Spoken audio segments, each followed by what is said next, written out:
Hi everyone, it's Pep here. I'm going to do something different today. I occasionally get requests to do videos on particular topics, and this one today I decided would be a fun one to do. I was asked what if I could do a video on favorite women's perfumes, what I like to smell on women. Now, the thing is that I have a few favorites that I really like to smell on women, but it did occur to me that it had been a while since I actually smelled anything different, because over the last 12 months or so I've pretty much only been smelling perfumes when they've been when I've had them in mind to buy for myself, and so I thought I would give myself a little exercise here, and that would be to go out and sniff a bunch of different fragrances. I picked some fragrances that are specifically marketed to women. These are all designer fragrances, all could be found in a department store. And they're also fragrances that I wouldn't wear myself, because most niche fragrances are just unisex fragrances, and there are also some fragrances marketed to women that I also like to wear myself. What I wanted to do here is just pick some fragrances that I wouldn't wear myself, but I would love to smell on another woman. And that's pretty much my criteria. Another thing you need to know about this is that I haven't spent a lot of time with these fragrances. What I basically did is just go in over a few days into some stores, take some notes, do a lot of sampling on cards, ones that I really like. Some sales assistants were generous enough to let me smell it on their skin, and I've chosen 10 that I really liked. So basically 10 fragrances that gave me a really good impression when I first smelled them, and they continue to impress me. There are a couple of standouts from this list. I've chosen 10, but I'll count down from 10 to 1, but the final two were real standouts to me. I really liked them, and the rest could be put in any order pretty much. The first 8 I'm going to mention, and then the last 2 I really liked. So let's get started.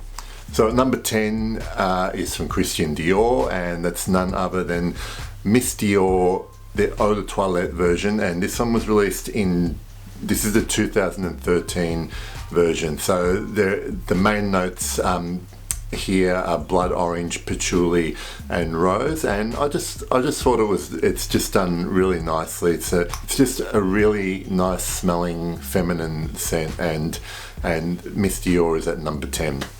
Now at number 9 and number 8 I have 2 from the same house, and I have a men's fragrance from this house which I really love, and the house is Bottega Veneta, and number 9 is the original Bottega Veneta, which was originally marketed to women.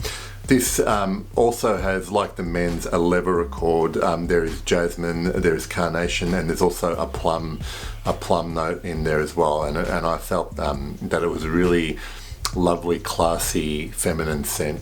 At number 8 is the other Bottega Veneta, and this one is Eau Sensuelle. This also has, apart from a leather accord in the base, there's some peach and gardenia as well, and it just added an extra layer of, I guess, it's a bit more sensual than the original one, but it's still done very nicely, and to my nose not too overbearing, like I find a lot of women's fragrances. At number 7 from Thierry Mugler, this is Angel Muse. This is the Eau de Parfum version, and this one I just liked instantly, and for me it's kind of hard not to like a lot of Thierry Mugler's fragrances, but I really like this hazelnut chocolate accord that is in this fragrance, and it kind of set it apart from a lot of the other fragrances I tried, and I find that, to me, I used to love Angel, and this one here is just kind of, I guess, more in line with my taste at the moment. So that's Angel Muse, the Eau de Parfum. At number 6 is from the house of Balenciaga, and this is Balenciaga Paris. And this, to me, was like a violet leaf. Not so much bomb, but it was dominant, and I really like the notes of violet leaf, and it was just done so nicely, and something different as well from the others. Like the Bottega Venetas, I liked the Balenciaga didn't smell like a generic women's perfume to me, and it was just something about it that caught my attention. At number 5, from Narciso Rodriguez, this is For Her, the Eau de Parfum, and this one's all about the musk for me, the musk, and I think there's a peach note in this one as well, and I'm a bit of a sucker for peach. It's just a very sexy fragrance, Narciso Rodriguez, For Her. At number 4, from the house of Givenchy, this is Ange or Demon, Angel or Demon. This one is a big floral perfume, but in particular I really like the note of ylang ylang that is used in this fragrance, and this one kind of stopped me in my tracks a little bit when I smelled it. Like I said, it is floral, and you know, I can take so much floral, but this one I think just worked, and I only got to smell this on strips, and I'd really love to see what it smelled like on someone's skin. That's Givenchy, Ange or Demon. And number 3, so it gets a little bit of a classic. It's from the house of Lancome, and no, it's not La Vie Est Belle. It is Hypnose Vanilla, and one of my favourite flower, Gardenia. It's just good, it works.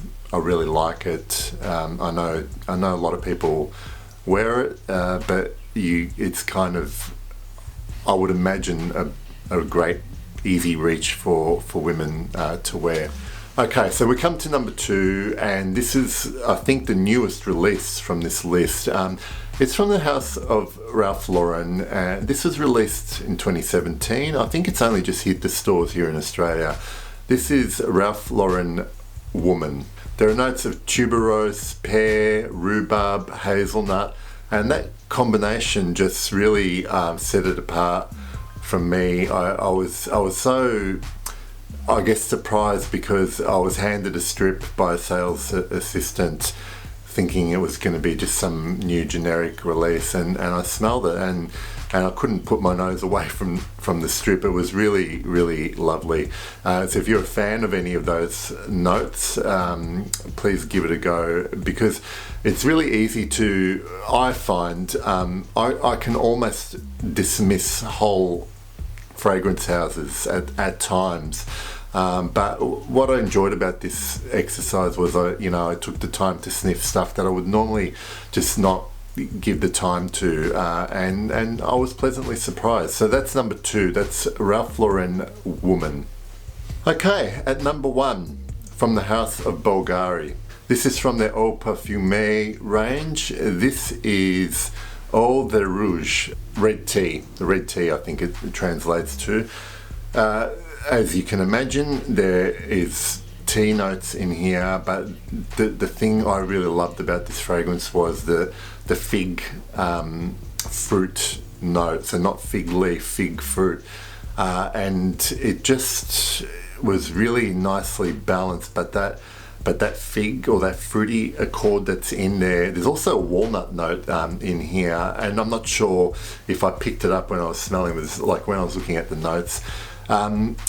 But this one was really beautiful and lush and elegant and sensual, and that Bvlgari do a great tea fragrance, and this one just like really kind of knocked my socks off, to be honest, and I really enjoyed it, almost enough that I wondered whether this is something I would like to wear myself, but in the end I thought, no, this is like, I need to smell this on someone I need to enjoy this on someone else. And it was just beautiful. Ladies, if you haven't tried it, guys, if you want to have a sniff and you're looking for a gift, give it a go. I really enjoyed it. So look, I hope you enjoyed that list. Again, they were just like new discoveries for me in terms of fragrances I love to smell on women, and I'm pleasantly surprised. So I hope you enjoyed that, and I'll see you next time.